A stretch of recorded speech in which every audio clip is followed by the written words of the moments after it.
గారు కూడా షేక్పేట మీద ఎక్కువ ఫోకస్ పెట్టి రోడ్ షో అది చేయడము, అక్కడ మైనార్టీలకు అపీజ్మెంట్ కోసం ఆయన చాలా ట్రై చేశారు కదా. అక్కడ మైనార్టీలు ఉన్నా కూడా మాకే ఆధిక్యత వస్తుందని బీఆర్ఎస్ భావించింది. మైనార్టీ ఓటు టర్నౌట్ పెద్దగా కాంగ్రెస్ పార్టీ వైపు తిరగలేదేమో అనిపిస్తుంది కదా షేక్పేట ఇది చూస్తే. కరెక్ట్. సో షేక్పేటలో కనుక మనకు చూస్తే వాస్తవానికి రేవంత్ రెడ్డి ప్రధానంగా ఈ మైనారిటీలు ఎక్కువగా ఉండేటువంటి డివిజన్లో నేను చెప్పినట్టుగా షేక్పేట కానీ, ఎర్రగడ్డ కానీ, లేదా బోరబండ కానీ, లేదా రహమత్ నగర్ కానీ, ఈ 4 డివిజన్లు ఈ జూబ్లీహిల్స్ అసెంబ్లీ పరిధిలో కీలకమైనటువంటి సెగ్మెంట్స్. సో మహిళలు మైనారిటీలు ఎక్కువగా ఉండేటువంటి సెగ్మెంట్స్ డివిజన్స్. సో ఇక్కడ ప్రతి డివిజన్కి కూడా అజారుద్దీన్ తన వెంట తీసుకొని వెళ్ళి రేవంత్ రెడ్డి ప్రచారాన్ని నిర్వహించారు. అజారుద్దీన్తో కూడా మాట్లాడించారు. ఎందుకంటే ఎన్నికలకు ముందు ఎన్నికల షెడ్యూల్ వచ్చిన క్రమంలోనే, నోటిఫికేషన్ ఉన్నటువంటి సమయంలోనే అజారుద్దీన్ క్యాబినెట్లోకి తీసుకున్నారు. ముఖ్యంగా మైనారిటీలకు కాంగ్రెస్ పార్టీ ప్రియారిటీ ఇస్తుందనేటువంటి మెసేజ్ను అజారుద్దీన్ క్యాబినెట్లోకి తీసుకొని ఆ మెసేజ్ని పంపించారు. సో మరోవైపు అజారుద్దీన్ ఇంటింటికి కూడా ఆయన ప్రచారం చేశారు కాంగ్రెస్ పార్టీ నేతలతో. సో మీరు అన్నట్టుగా షేక్పేట ఫలితాలతో కనుక మనం కంపేర్ చేసుకుంటే, సో షేక్పేటలో వాస్తవానికి ఒకవేళ మైనారిటీ ఫ్యాక్టరీ కనుక ఫలించి ఉంటే సో కాంగ్రెస్ పార్టీకి చాలా పెద్ద ఆధిక్యం రావాల్సి ఉంది.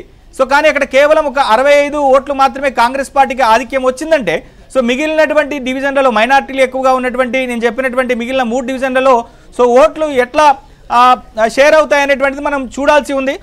ఇప్పుడు మనం కనుక చూస్తే రహమత్ నగర్ డివిజన్కి సంబంధించినటువంటి కౌంటింగ్ జరుగుతోంది. ఇది యూసఫ్ కూడా పక్కనే ఉంటుంది రహమత్ నగర్. సో క్యాండిడేట్గా ఎవరైతే కాంగ్రెస్ క్యాండిడేట్ ఉన్నారో నవీన్ యాదవ్, సో ఇదే డివిజన్ పక్కనే ఉంటారు కాబట్టి సో ఆయన ప్రభావం ఖచ్చితంగా, ఆయన లోకలైట్ కాబట్టి స్థానికంగా ఉన్నటువంటి డివిజన్లో ఉంటాడు కాబట్టి దాని ప్రభావం రహమత్ నగర్ మీద కూడా పడేటువంటి అవకాశాలు కనిపిస్తాయి. సో ఫలితంగానే 2వ రౌండ్లో 3వ రౌండ్లో కూడా కాంగ్రెస్ కొంత ఎక్కువ లీడ్ని సాధిస్తున్నట్టుగా తెలుస్తోంది. సో ఫలితంగా కనుక చూస్తే మొత్తం ఓవరాల్గా కనుక చూస్తే 3000 ఓట్ల పైచీలుకుగానే ఈ 3 రౌండ్లు ముగిసేసరికి కాంగ్రెస్ పార్టీ లీడ్ని సాధించినట్టుగా తెలుస్తోంది. Right, thank you very much Naveen, thanks for the updates. ఇంకా చాలా లీడ్స్, చాలా రౌండ్స్ జరగాల్సి ఉంది. లీడ్స్ కూడా మారుతూ ఉంటాయి. అలాగే ఇన్ఫర్మేషన్ కూడా ముందుగా వాళ్ళ ఓరల్గా ఇచ్చే సమాచారం కానీ, లేదా తర్వాత ఎన్నికల అధికారులు అఫీషియల్గా ఇచ్చే లీడ్స్ కానీ కొంత డిఫరెన్స్ వస్తూ ఉంటుంది.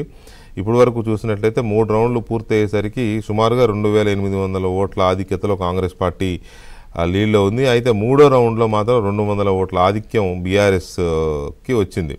మొదటి 2 రౌండ్లు కాంగ్రెస్ పార్టీ ఆధిక్యతలో ఉన్న 3వ రౌండ్లో స్వల్ప మెజార్టీ బీఆర్ఎస్కి వచ్చింది. అయినా కూడా ఓవరాల్గా చూసినప్పుడు మనం ఒక రకమైన సిగ్నిఫికెంట్ లీడ్లోనే ఉంది. 3 రౌండ్లు పూర్తి అయ్యేసరికి కాంగ్రెస్ పార్టీ 2800 ఓట్ల ఆధిక్యతలో ఉండడం అంటే అది కొంత పెద్ద నంబరే. మరి అది కంటిన్యూ అవుతుందా లేక వేరే డివిజన్స్లో బీఆర్ఎస్ కాంగ్రెస్ని బీట్ చేసి ఇంకా ముందుకెళ్తుందా అనేది, ఒకవేళ అదే కనుక జరిగితే చాలా ఆసక్తికరమైన పరిణామంగా ఉంటుంది. ఇక at the same time NDA అలాగే మహాగఠబంధన్ హోరాహోరీగా తలపడిన బీహార్లో ఎన్డీఏ ఏకపక్షంగా